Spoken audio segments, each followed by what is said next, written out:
Welcome to everybody. Welcome to all participants. You are over 300, so it's a great pleasure to have you all here. A recorded version of this live session will also be shared, and we will try to carry on this debate with further steps. Today, dear participants, we will have three very distinguished guests, speakers, Jean Pisani-Ferry, Gustav Lindström, and Pavel Tokarski. You know them. You have received also more information on their very important and valuable work. This is the first of a series of webinars that we will be having during this month, as the TÜSİAD, Institute Bosphore, and Berlin Bosphorus initiatives all together. This one is on the future of Europe and the future of European integration in the global scene. And the second one will be Turkey in Europe, from COVID-19 disruption to post-COVID integration, question mark. And a last session will be on the future of business in a hopefully post-COVID-19 world. So the questions that we will tackle today are, of course, multiple. In previous sessions, editions of Institute Bosphorus yearly Istanbul seminars on the top of the Paris events, we have been dealing with lots of issues. And we had interesting titles for in the last 10 years, and more or less Europe was one of them. Impacts of globalization and versus national reactions, digital transformations, impact on the international relations, the interaction between democracy and the economy. These have all been different topics with which we were trying to make a progress for the sake of the European debate and the relations between the European Union and Turkey. This one is an important session because it is dealing with an existentialist issue and a question that has always been in the headlines since the beginning of this crisis, taking a new meaning probably. We are now in a period when the European Union's future as a political project is questioned more than ever. But also more than ever, more tangible, maybe instruments of progress are debated, notwithstanding, of course, the last time it was really on the foreground of a debate with the European Convention. Now, as French President Macron underlined, coronavirus is Europe's maybe moment of truth. And in a war with the pandemic, dividing along the north-south axis, the show of solidarity among the 27 member states will determine the future of the European Union.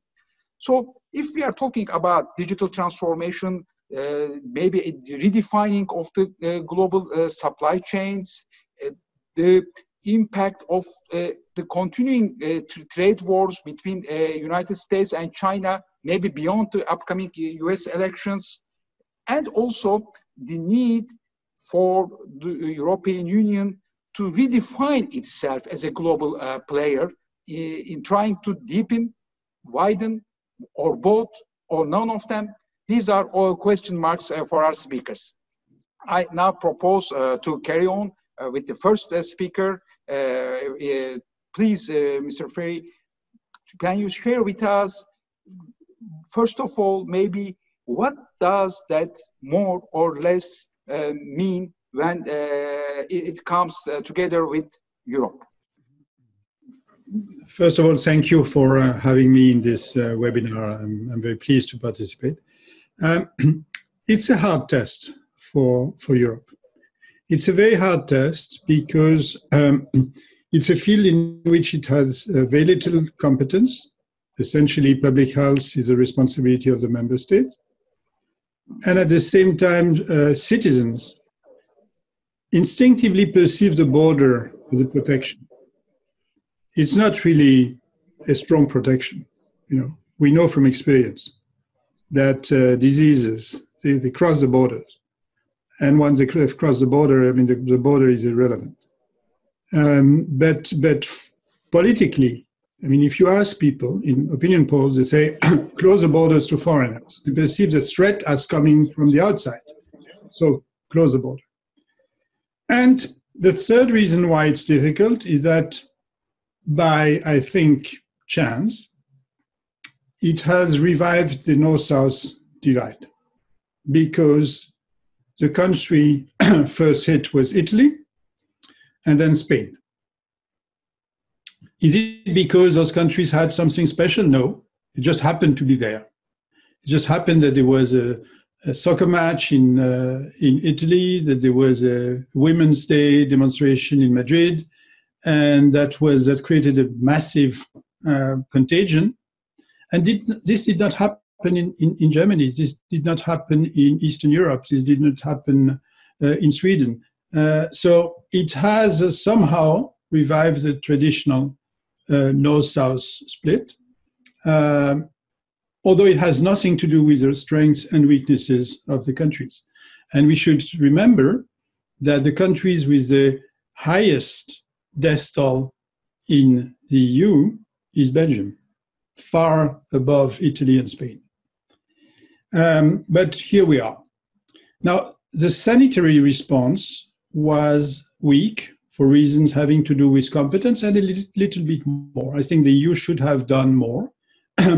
EU can do a lot in terms of the public goods like research. It can provide that's the right scale. You know, I mean, for an epidemic of this magnitude, the larger the scale of experimentation, testing, etc., the better results you have. So we underexploited this scale. There was the issue of coordination. I mean, there was never a shortage of respirators in Europe as a whole. But there were shortages, acute shortages in Italy, and we haven't been really able to sort of coordinate. We're not worse than the US, by the way. You know, the US, between New Jersey and New York, they did not coordinate. So we're not worse, but still, we could have done more. And the issue of solidarity and financial solidarity, on which there is still discussions going on. So it's not over, discussions are still going on. Now, on the economic response, situation is a bit better. First of all, the EU immediately relaxed the impediments to action by the member states. So the Stability Pact and the state aid rules were relaxed temporarily in order to make it possible for the governments to act, so to be able to use budgetary space, fiscal space, and to support companies to avoid failures. And I think that was important. The ECB has been forcefully backstopping the member states in the Eurozone, and it has helped keep this fiscal space. There are now lending facilities on which there is an agreement. They are relatively small, but it's still, there's a window that makes it able to borrow without conditionality and on inexpensive terms. So the size is not very big, but at least it creates this window. And now there's this discussion, which has not been concluded yet, on budgetary response. So we may wish to come back to it. I mean, there are various options, there are various discussions there, but that may be by the end of the month, there likely to be some sort of solution found. So that's, the economic response is, I would say, half-half.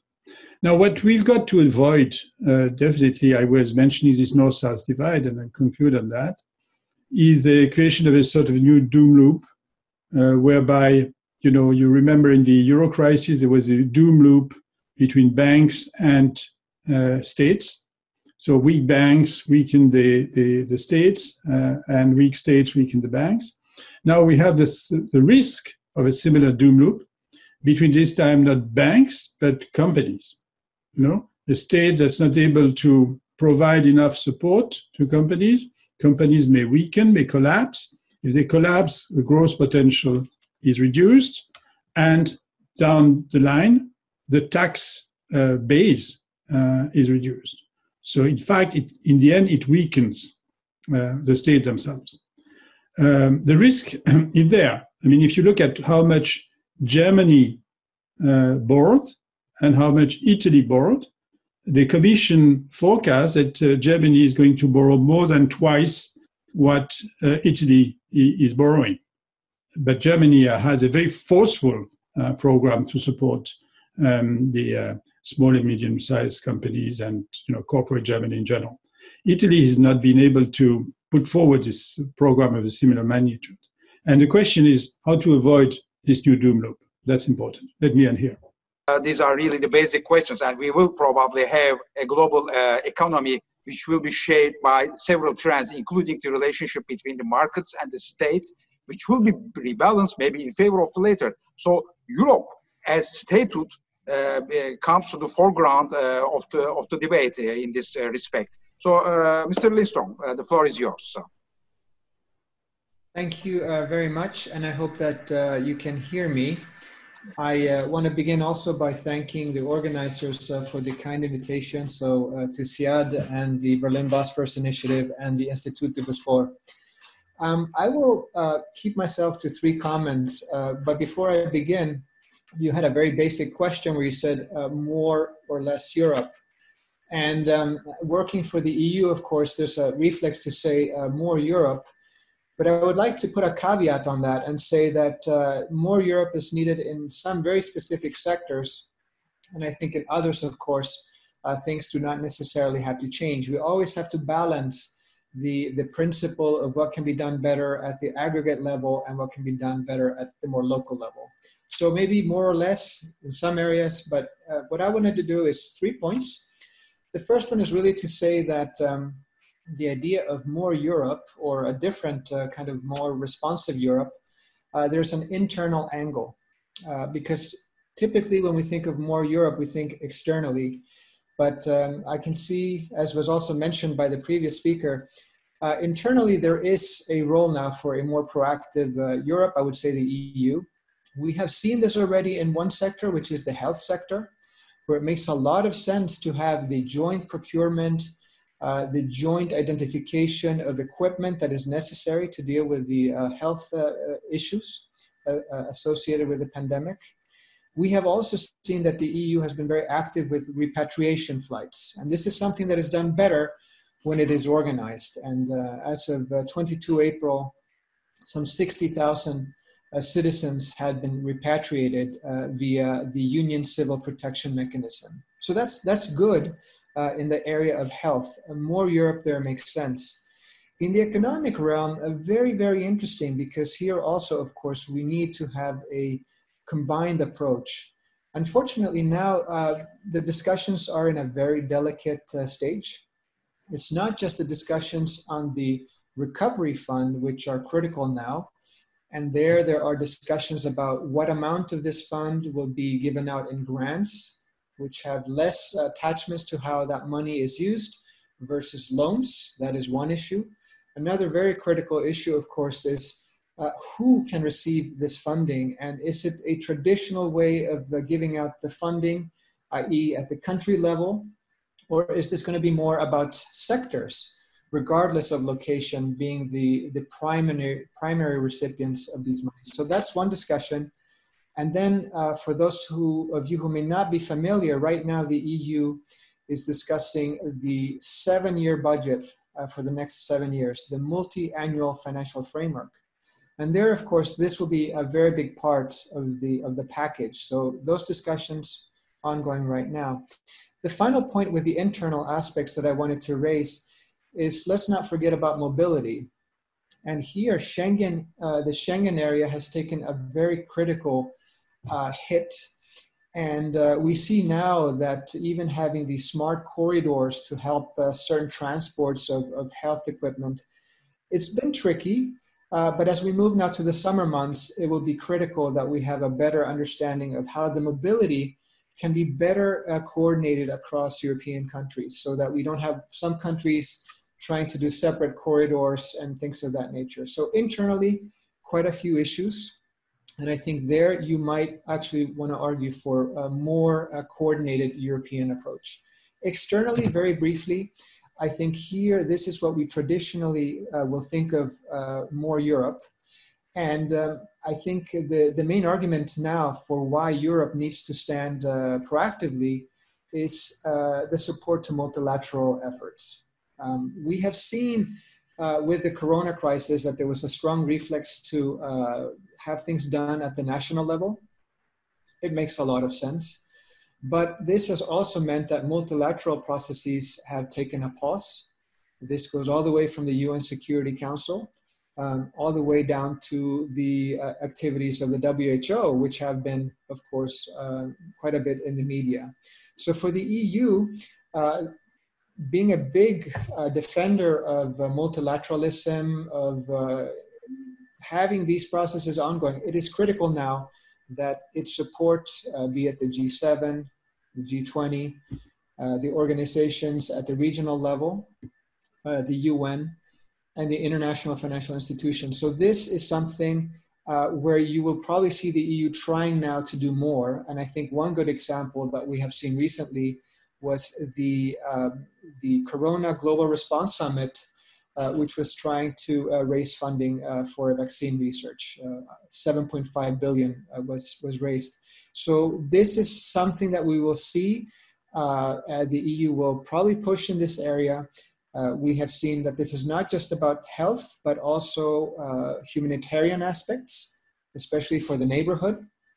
Recently, the EU started its first humanitarian air bridge on 8 May.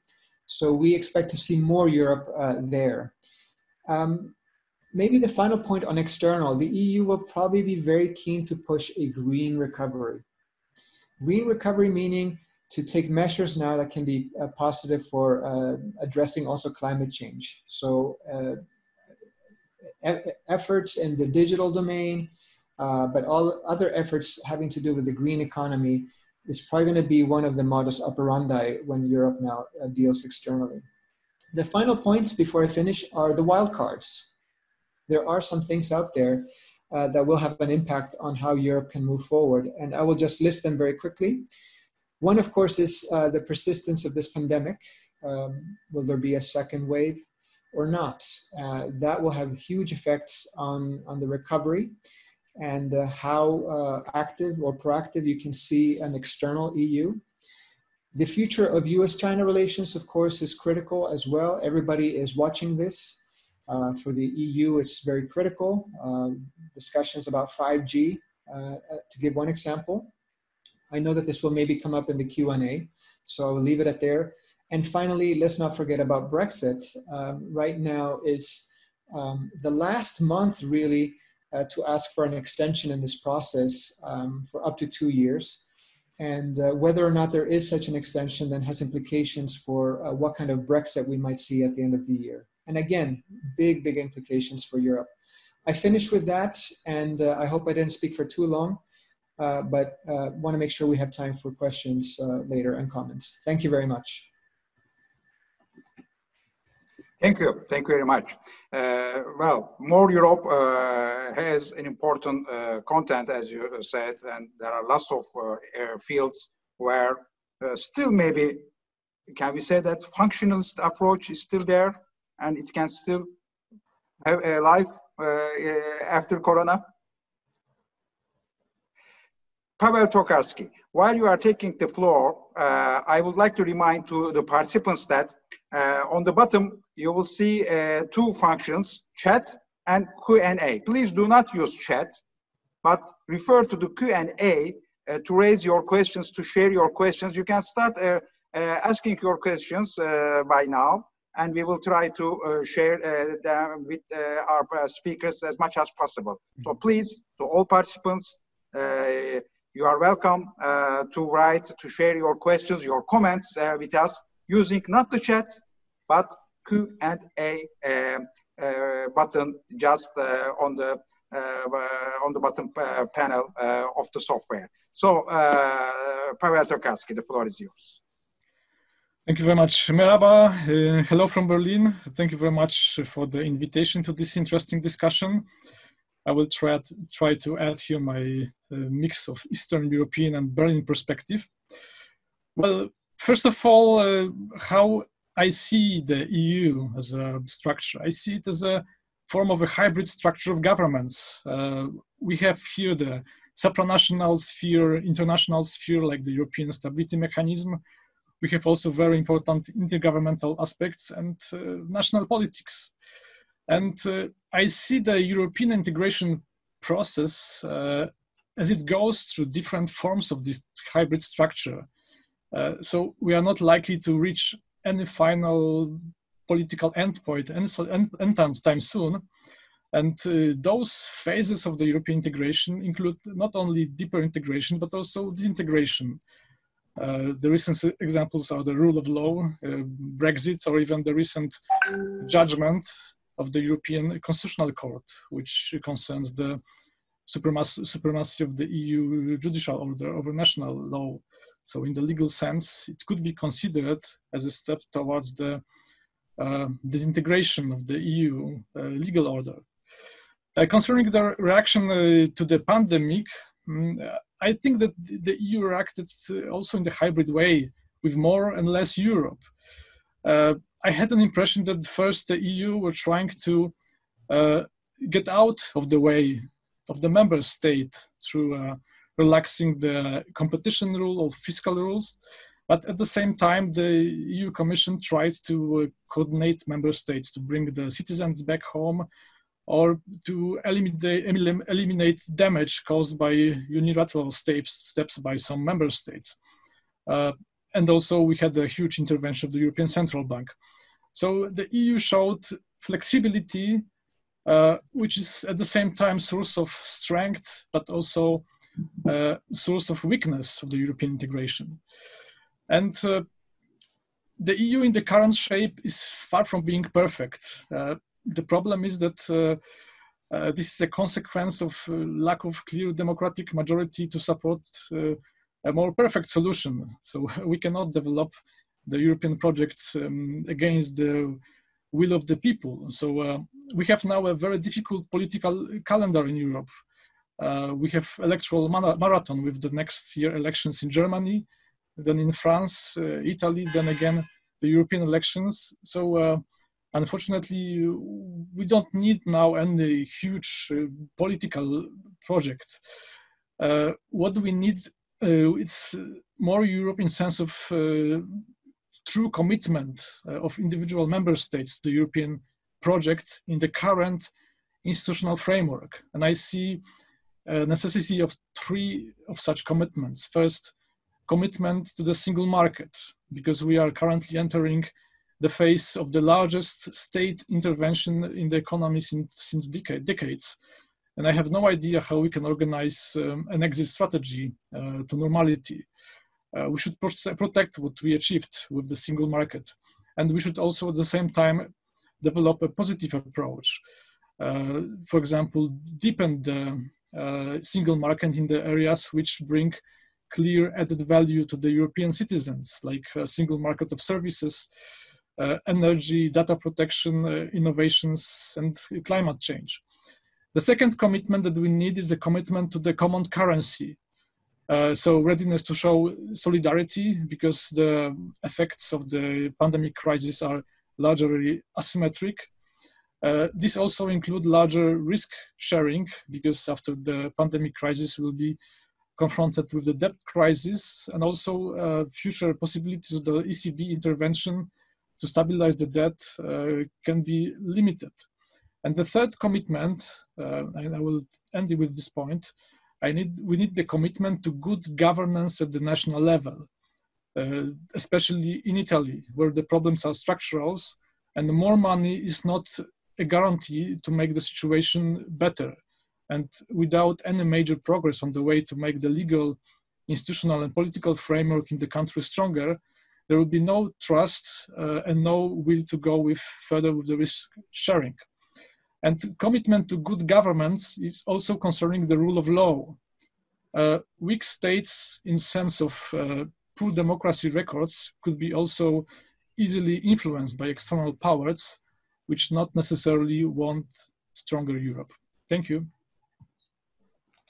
Well, thank you very much, and thank you for this very lucid views that you have all shared with us in this first round. We are still collecting questions, but while we are collecting questions, maybe we can have a second round with you. Professor Pisani-Ferry, well, trade policy has been Europe's one of most essential pillars of being as a supranational, more or less, entity. Now that there is an almost total agreement that the global supply chains will change, and there will be trends towards more domestically defined chains, not only in trade, but also in logistics, in the way the warehouses will be located, technological cooperation, technology transfers, medical policies, supply chains, including not only, of course, equipment, but also data in the face of other pandemics. So we have ahead of us probably a mutation from the moment through which we were more or less accepting multilateralism or hyper-globalization as a fact towards a new synthesis. Certainly not anti-globalization, but a new synthesis. But how Europe can find itself in this changing world, can it still be a standard-setting power? Does Europe need more competencies, or with what it has, can it already be a powerful and influential actor? Oh, as regard competencies, Europe has competencies for trade.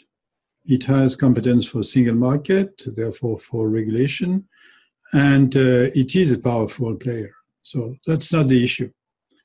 I think the issue, as you said, is what will be the new landscape after this crisis, and what will be our own priorities. The landscape was already seriously damaged before we entered this crisis, with the trade policy of the Trump administration. Even before the Trump administration, the slow, decline of the importance of the WTO, with the inability to reach an agreement on a new round, the objections to the dispute settlement mechanisms of the by the U.S. administration even before Trump, the tensions with China, which pre-existed also. So all that heightened by the behavior of the Trump administration. And now we have a new phase in which a number of countries will ask themselves, reconsider, re-examine their involvement in globalization. So what I think we've learned is that the assumption that the liquidity and the depth of the global market make it possible to buy everything at every moment in time, and that you don't have to wonder about your own capacity to produce, this has been seriously questioned by the crisis.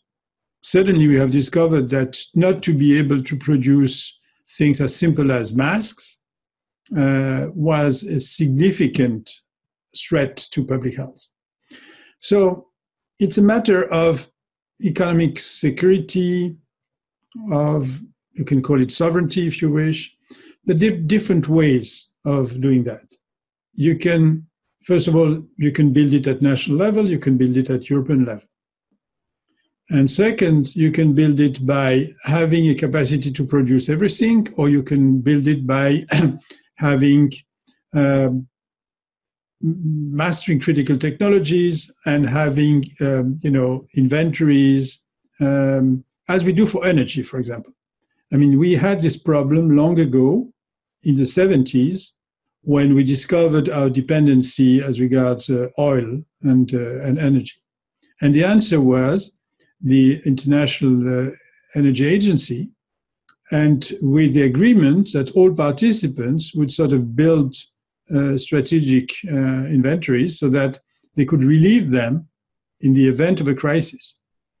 So in order not to be dependent on exactly the moment the tanker arrives, but to have some buffer. And we probably need some buffers in a number of things. I mean, you know, the just-in-time delivery doesn't work when the world is in crisis and everybody is asking for the same good at the same time. But that doesn't mean a major retreat from globalization. It just means that you have to, you know, factor in the risk that globalization, you know, at some point in time cannot be working the same way as it usually does. So this and, you know, some sort of critical technologies that you want to master, and the fact that, and that was even before this crisis, it was definitely before this crisis, the fact that, you know, all partners, all trade partners are not necessarily friends. And so you have also to wonder about the sort of power in international relations. All that leads to a reconsideration. Now, I think we cannot afford to retreat from globalization across the board. That would be you know, traumatic, and especially in a situation where we will be, all of us will be poorer. You know, we'll take a hit on our output. So we don't want, and we need to invest in a number of new things. We need to invest more in health. We need to invest in the green transition. So, you know, there will be limited resources and a lot of new demands. And so retreating from globalization would cost all of us significantly. And I don't think we should do that. Thank you very much. Gustav Lindström, Pavel Tokarski, any views on this right now? Thank you. I will be very brief because there was already quite a bit of coverage of that question, but it is indeed true that within Europe now, there is a discussion about strategic sovereignty and what that means. Specifically, what are the sectors in which maybe there needs to be a review of dependency rates on external services and goods. I think that this is not a new discussion, but it has taken on a bit more interest now given some of the weaknesses that had been more apparent over the last couple of weeks. So I think that discussion will continue, and perhaps so strategic sovereignty, in which areas, what kind, with the goal, of course, of building resilience. I think that's the end objective, but of course, at the end of the day, globalization is something that will be, at least from my perspective, I think that would be one of the key things to maintain. You don't want to retreat. This is not the time to retreat. It's very difficult to retreat, but maybe it's an opportunity to see in which areas maybe a bit more of self-sufficiency might be interesting. And just a final point, I saw one of the questions that came up on the supply chains. I do think that there will be a bit more interest now in trying to understand what kinds of supply chains we are talking about in certain sectors. Are these, in fact, what are the shapes of these supply chains? It's not just what is the supply chain. Is this a supply chain which is shaped like a pyramid with many suppliers at the bottom that feed up? Or is this more maybe a diamond-shaped supply chain where you have one or two critical suppliers that then supply a lot of other suppliers, and then it goes up to the client? Understanding those deep supply chains will become more critical. And I think I will finish with that. Thank you. Yes. Pavel Tokarski? Just one short comment. I see this pandemic crisis globally as a test to our economic and social models. Not only the strong models will become stronger and the weak models will become weaker, but we can see the critical infrastructure and especially the quality of the health sector as important as, for example, military capability. You can have a lot of tanks, aircraft carriers, but if your health sector is actually weak, if you have the social system is actually weak, then you can do a lot of damage. And second point, I see also this pandemic crisis as a competition in sense of innovativeness of the economic system. Now it's a huge competition. Who will find out the vaccination first? So, for example, we have around 5 very promising projects in China, in the US. Sorry, 5 projects in the US. We have around 4 projects to deliver vaccination in China, but only 3 projects in Europe. So this is also showing where we stand in sense of innovations, and who will first develop this vaccination will also have a very important, not only prestige meaning, but also for politics. Thank you very much. There are lots of questions on the German Constitutional Court's ruling on democracy, relations between state and citizens at the European level and at the national levels, whether there are the divergences or convergences which lead the European integration process. And there are questions on the specific cases of Hungary and Poland and the immigration policies. But before that, maybe to round up with the economic side and to address questions on that, again, a quick tour, please, starting with Representative Ferry. Starting with the Denis Simonos question, maybe, do you think that the crisis could push to member states to accept a larger multi-annual financial framework, in particular, in order to contribute to the joint recovery plan? And with that, of course, any views on Euro Corona bonds or other financial instruments that are at stake? Okay, let me start from what I think would be the sort of desirable response to this crisis.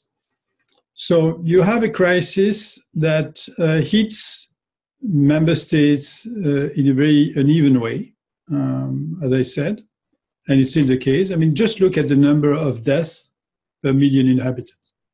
You know, it goes from 1 to 100. And again, that's comparable to the US, but it's very asymmetric in its impact. So you want to, use means to sort of contribute to where the needs are the most important. Obviously, everybody is hit by the lockdown, but the health crisis that hit some countries more.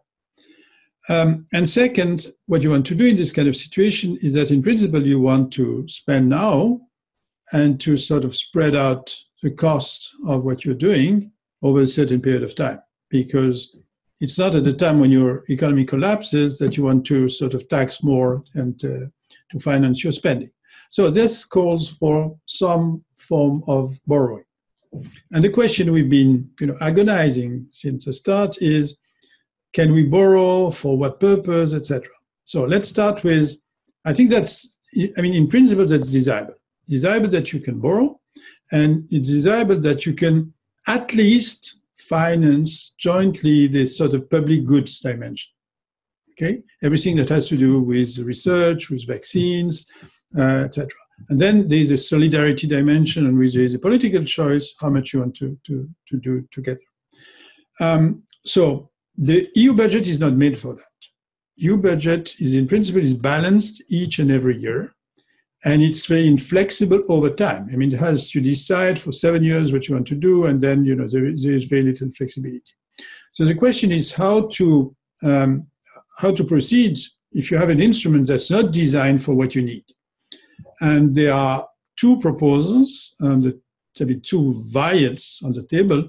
One is sort of create this recovery fund that would be linked to the EU budget, that would be made possible because it's not the EU budget itself, it will be beside the EU budget, that would make it possible to borrow for this fund, or to do it completely outside the EU system within special purpose vehicle that could then give grants to the EU for certain programs. And that's really the core of the discussion we're having now. Now, in both cases, there would be some sort of Corona bonds. And actually, Corona bonds, they exist already if you're borrowing to lend, which is, is going to be made. There's this agreement on the ESM. There's an agreement on which we call the SURE facility, which is lending on relatively cheap terms, relatively long term, to member states for their priorities.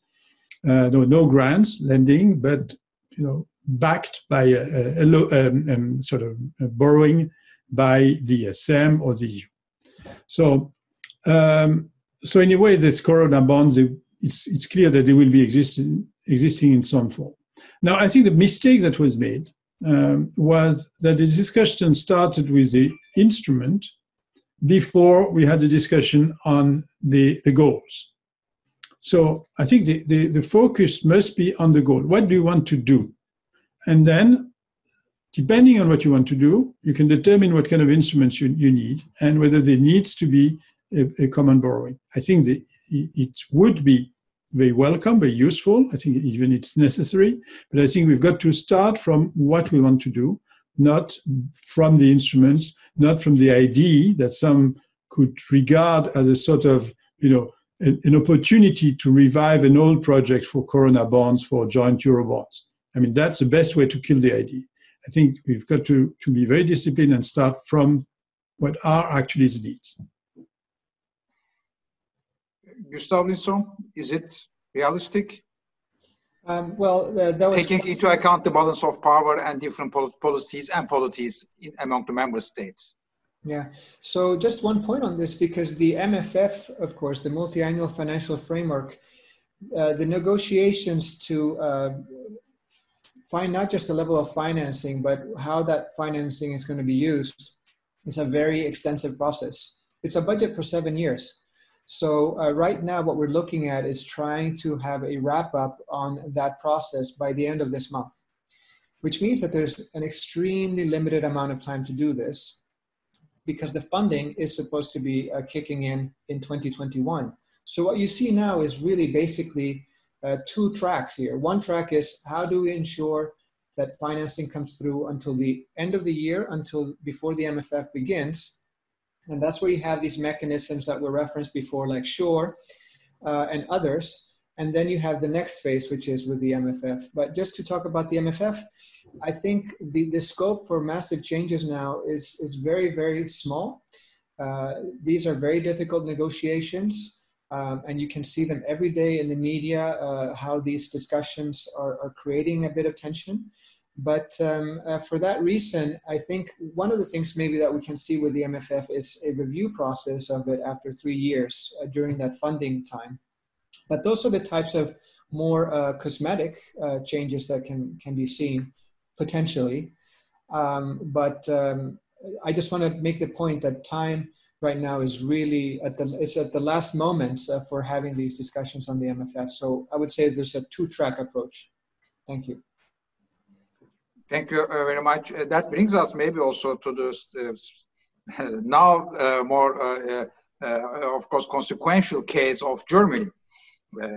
With the court's ruling, we have an imbroglio. Pavel Tokarski.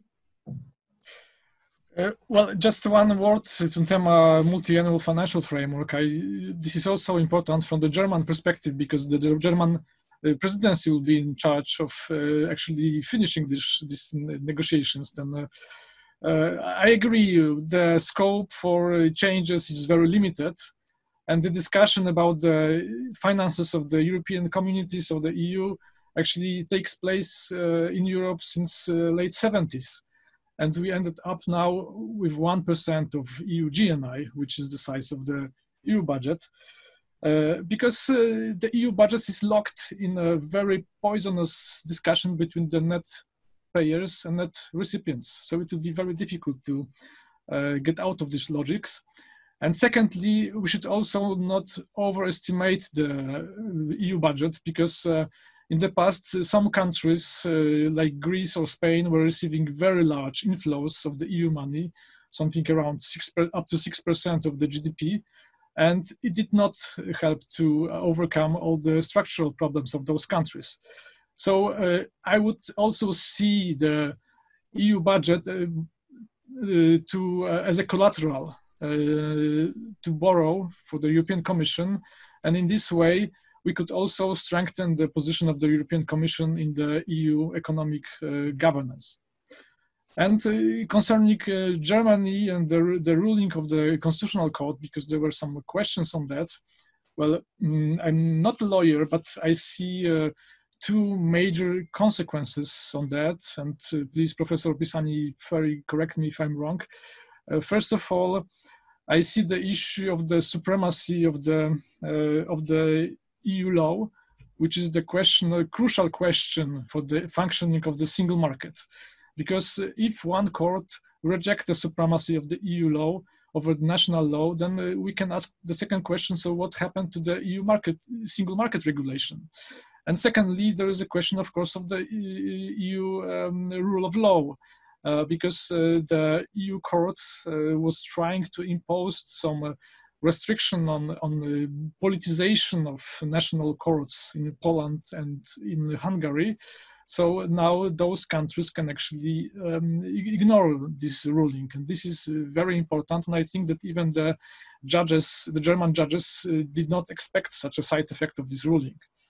And the second issue is, of course, the question of power of the European Central Bank, of power of the famous Mario Draghi saying that the ECB is able to do whatever it takes to save euro.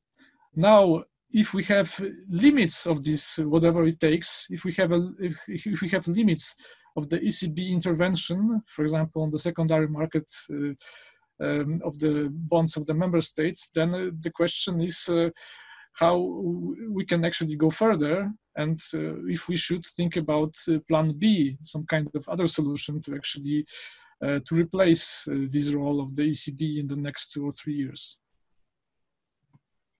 Well, Professor Pisani-Ferry, maybe a single word question, Germany. Well, it's more than Germany, as was said by Pavel. It's a matter of principle. It's a constitutional crisis of sort. I mean, you would call it normally a constitutional crisis. We don't have a constitution, but we do have a legal order, and you have a dispute between two levels. The federation, the federal level that says, it's my competence, and the states, one of the states, which says, yes, it's your competence, but we sort of have to supervise the way you're using your competence. That's what the German court is saying. And obviously, with its own interpretation of the fundamental principles of the treaty, and it says the ruling by the European Court of Justice is incomprehensible. So it has no value because it is incomprehensible. So and actually it asks the ECB to come and to explain what it is doing, which obviously, if done, would open the way for each and every constitutional court to have its own view on how the treaty should be implemented, and its own control of the ECB, and I don't think that can work. So there is an issue of principle that needs to be settled, and with, as was said, with repercussions beyond the monetary domain.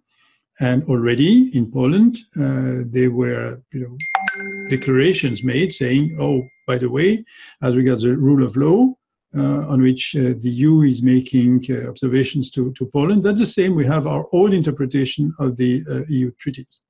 So that is a sort of constitutional dimension. The economic and monetary dimension, there are various issues. I mean, it creates difficulties for the ECB to expand on what it is doing. I mean, the German court doesn't say the ECB is not right in doing what it does, but it says the explanation given by the European Court of Justice to accept it are not acceptable, are not convincing. So potentially it opened the way to saying the ECB is not right to do what it is doing. And so it creates, the one thing that it may create significant obstacles to the ECB at a time when a lot relies on the ECB and in its capacity to backstop the states in this crisis. And the second is that in somehow it sort of puts the ball back in the court of the heads of state and government, telling them, you have, I mean, implicitly telling them, you have given or you expect from the ECB responsibilities, actions that go beyond what the ECB has a mandate to do. So basically, you're expecting some fiscal action from the ECB. And this is not right. Fiscal action does not belong to the ECB. And in a way, the German courts puts pressures on the head of state and government to take responsibility for what ought to be done in this crisis. Not to sort of, offload the responsibility on the ECB because it's convenient. It's very convenient to tell the ECB, okay, do whatever you've got to do and let's mutualize. We're not going to use the word, but we know you're doing it. We don't want to see what you're doing. We know you're doing it, but we don't take responsibility for it. And basically, the German court tells them, okay, you've got to take responsibility for what belongs to you. And I think that's a political message, and that's not a message I would reject. Any other views on this, maybe? German Constitution? Okay, then let's try to tackle other questions, not, of course, unrelated ones. But this state citizenship question in Europe. And also, since we are talking about a hypothesis of a fiscal union, the relations between the taxpayers and the political authorities since Magna Carta, French Revolution, American Revolution, it has been one of the pillars of the definition of the democracy. Does, now that more Europe will be occupying more and more probably, though relatively a supranational sphere of political authority, how to deal with different trends within the European countries, not only particularly in Hungary or Poland, but also in other countries, so that Europe becomes again not only a value, but also an answer to the citizens' daily concerns. Let's maybe come back again to the first order and Professor Seniferi. I spoke a lot, so perhaps other speakers would wish to. Is there any who wants to jump in right away? Gustav Lindström. Okay, just a brief comment on this, because of course the objective of all the measures that may be taken at the moment, the idea is that these are temporary measures that are being taken by European states, and some additional initiatives taken at the European level, is really to try to return to some degree of normalcy, if we can call it that, in the future. So I would be maybe a little bit careful to say that things have changed now in a way that they are set in stone when it comes to issues such as competencies. Remember, changing competencies is something that is done at a very high level. You need treaties to do this. But you could argue that now you see some countries having their own policies, maybe to see how they can stem the pandemic, be it these famous tracing apps to see who might need to be tested. And there's a lot of concern about the balancing of the civil liberties and balancing the security. Now, all of these measures now, I would argue, are measures where countries are testing their way forward.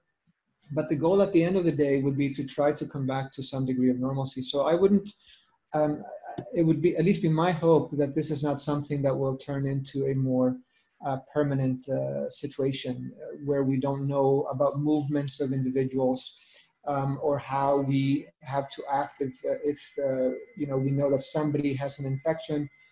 So for that reason, I would be a bit more careful. Thank you very much. Pavel Tokarski. Well, as a citizen from Central and Eastern Europe, I would be a bit more positive about the European integration at all, because we should take into account what kind of a success we achieved during the last decades of the European integration. we created the largest single market in the world, the largest area of peace and prosperity in the world. And also rule of law, if it's sometimes for some members a bit problematic. And of course, sometimes can be frustrating when we think why we cannot go further on the way to integration. But we have to take into account that it's a very diverse and divergence area, the European Union. The EU or Eurozone consists of countries which are very different in size, economic potential. Italy, the three largest members, they make together over 60% of the Eurozone GDP and make the population. We have huge differences between these three states in sense of economic model, territorial structure. And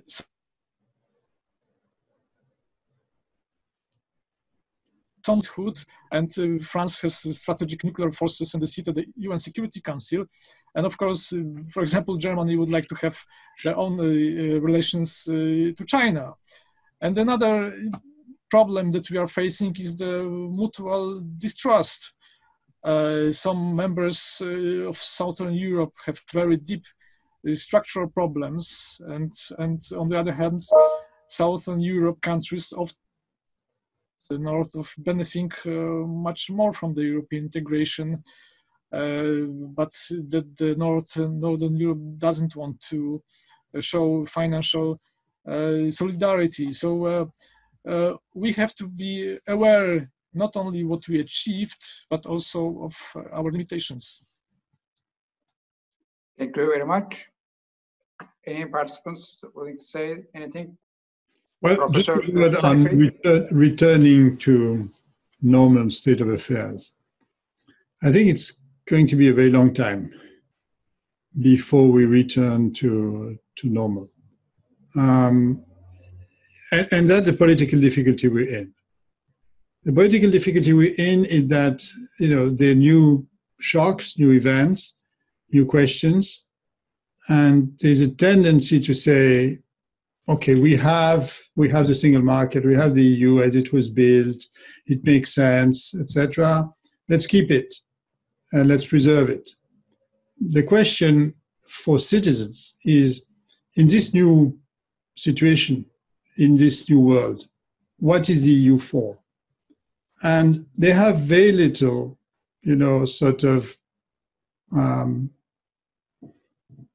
ownership of what was developed. They consider it's a part of what they inherited.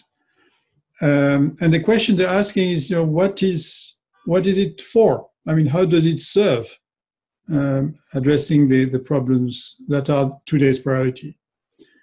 Speaking of the corona crisis, but speaking of the relationship with China, or speaking, of climate change, and each and every of those big shocks, those big questions that are asked, is a test for the EU.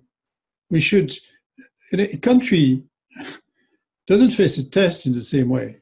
A country is there, and it's considered to be most of cases. It's considered to be there, and it's not something people question. They question the leaders. They question perhaps the constitution, but they don't question the country. In the EU, we have to recognize that each and every of these events is a test for the EU as a whole and can jeopardize the future of the EU, whatever we have achieved. So it's hard because at the same time, we base on treaties, as Gustav Lindström said, and treaties are difficult to change, and it takes a lot of time, and it takes a lot of disagreement that have to be solved. But the reality, the political reality, is still that. Thank you very much. We are coming to the end of this session.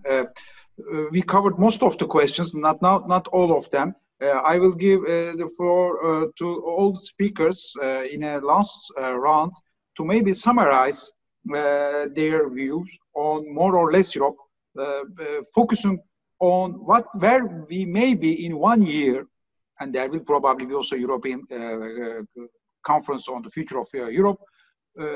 What will be the parameters which will define where we will be in a year? So a list of most important challenges maybe ahead for the European integration process. Let's start with Gustav Lindström, please. Okay, thank you. And I also want to acknowledge that I saw a lot of good questions in the Q&A box. I see 37. So, and I also know we don't have the time to address all of them, but I just want to acknowledge that I saw them. Very interesting. 1 year from now, of course, it goes very fast. And of course, we don't know yet how things will look in 1 year's time. We might still be in a very unusual situation, which of course has implications for Europe and indeed everybody else. I think 1 year from now, what will be very interesting to see, if I could maybe identify 2 or 3 things. One of them, of course, is looking more globally. I think the US-China relationship will be very, very critical to see where Europe finds itself. And of course, right now we see that there are a lot of, there's quite a bit of tension in the trade realm. But for Europe, this is critical because, for example, this whole debate, as I mentioned before, on the 5G and which providers might be used. And let's be clear here. I mean, there are discussions about, is this Huawei, Nokia, Ericsson, Samsung? How do these companies, which ones are going to have the majority or the pole position when it comes to 5G in Europe? That could be a very important discussion that is ongoing at the moment, but will become even more critical. And a lot of it also depends on how this US-China relationship evolves. I would say the US elections in November will also be very important for Europe. That will define maybe how transatlantic relations will move forward. And again, it doesn't matter who wins. No matter who wins, there will be opportunities for change. So I'd rather not speculate on that, but I would just like to flag that will be an important event. So 1 year from now, I think the debate in Europe on strategic sovereignty will be more mature. There will be more discussions about in which areas maybe Europe has to strengthen its resilience. And of course, this does have some interesting implications for the neighborhood, but Europe at large, both internally and externally. And I think I will finish with that. Thank you. Thank you very much. Paweł Tokarski. Well, first, externally, I think I would agree that with Gustav that the elections in the US will be a very important question for Europe, and also how the pandemic in the US will further develop and how it will affect the US economy, which is a very significant for Europe. And for Europe, it's of course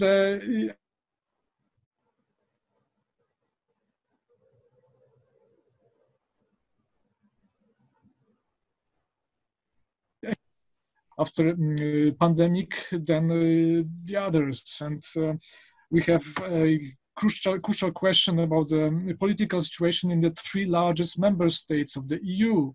We have elections in Germany, in France, and especially in Italy with arrival of a new populist coalition, which can shake actually the current order in the EU and also trigger the new Eurozone crisis. And finally, the largest question I see is the question about the new normality on the single market and also in the euro area. Because I don't think that we can expect a return to normality of for example, the monetary policy of the European Central Bank. And the question is, for example, how relevant will be still the fiscal rules. Of course, we could be very optimistic to expect that the benchmark of 60% to GDP, the public debt, will be still relevant for the euro area in the future. Thank you very much. Professor Pisani-Ferry, conclusions? First of all, on where we will be in a year from now, I think things will look bad, inevitably, almost inevitably, even if the health situation improves. the economic situation will have worsened. The legacy will be terrible. At present, the US has a sort of sky-high unemployment rate. We're doing much better, but inevitably unemployment will rise. There will be bankruptcies. There will be loss of income. All that will sort of look,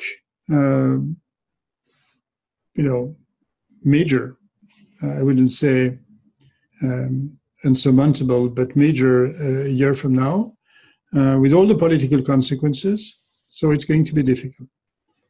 Now, on the EU, to conclude on the EU, I think all what we said, in a way, speaking of China and trade and the US, so all the external dimension, or speaking of climate, or speaking of the health crisis, all that means that the traditional definition of the EU as a sort of driven by integration, driven by internal integration.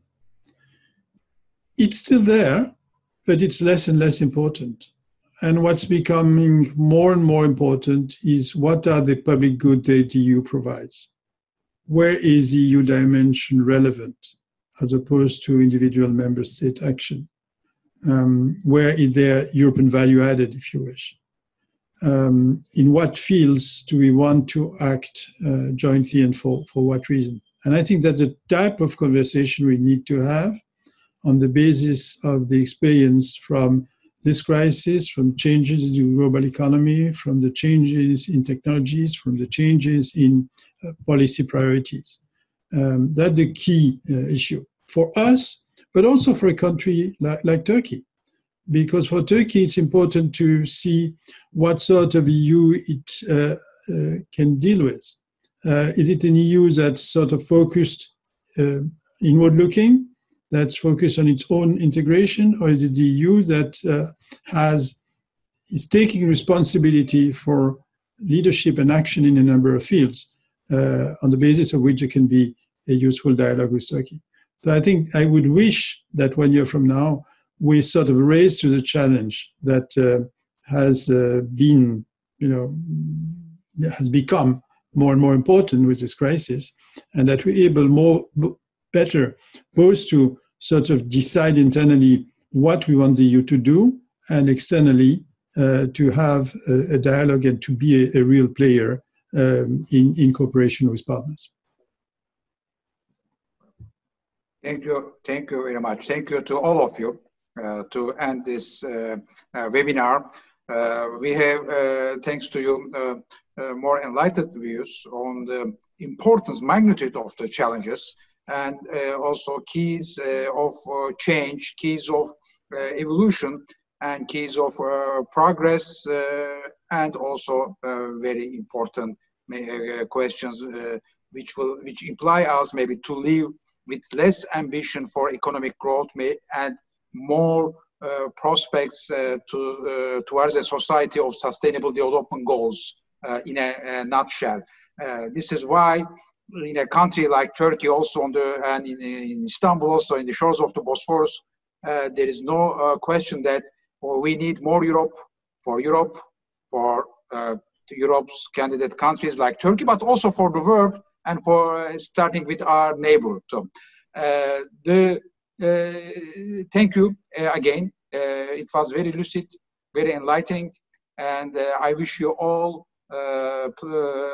healthy days, peaceful days, and looking forward towards other events in maybe more physical spaces, so that we can have coffee breaks again, we can have more direct chats again, and hopefully we can hear each other more.